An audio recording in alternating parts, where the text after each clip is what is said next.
In this guide, I'm going to show you how you could set up your ROG Xbox Ally X for the very first time. Before we do get into this guide, make sure to like the video and subscribe to the channel with all notifications on. If it does help the channel and lets us know that you want more content like this, we'd greatly appreciate it. And if at any point that this guide did have any questions, just ask them down in the comment section below and we could help you out further. I'm going to be doing my best to reply to every single comment down there. Now, first things first, I just want to say I would highly recommend getting a screen protector right away just to keep your display safe. But with that out of the way, let's get into the ports. There's going to be a right USB-C port. This is going to be used for charging, and then a left USB-C port, which is used for accessories like an external GPU. On the right side, you'll see your SD card reader, a headphone jack, and a power button. And on the top side, you're going to see a bunch of different buttons.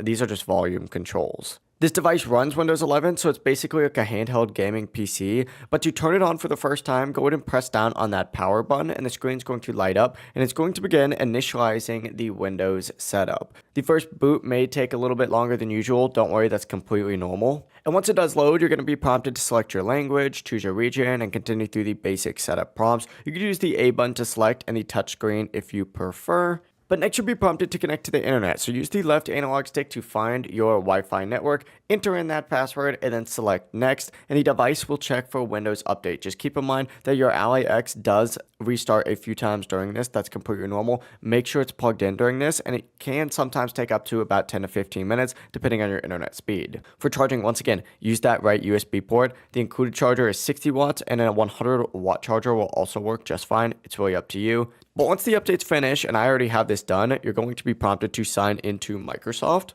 So review and accept that license agreement. You could also name your device and of course sign into your account. If you don't have one, you can create one during this setup as well. And the Xbox app will now open up. As you can see, that is actually right here for me. Sign in once again using the exact same Microsoft account that you just used. Hit let's go and you'll enter the Xbox gaming interface. Once you're logged in, you can access the Game Pass, use cloud gaming, browse from the Microsoft Store, adjust the installed games in your library, and of course, adjust settings in your preferences. If you already have Game Pass on Xbox or PC, you'll be able to download and play all those exact same games right here. But that is it. Your ROG Xbox Ally X is fully set up and ready to go. If this guide did help you out, make sure to like the video and subscribe to the channel with all notifications on. If it would help the channel, let us know that you want more content like this. We'd greatly appreciate it. And if at any point that this guy did have any questions, just ask them down in the comment section below and we could help you out further. Have a great rest of your day though.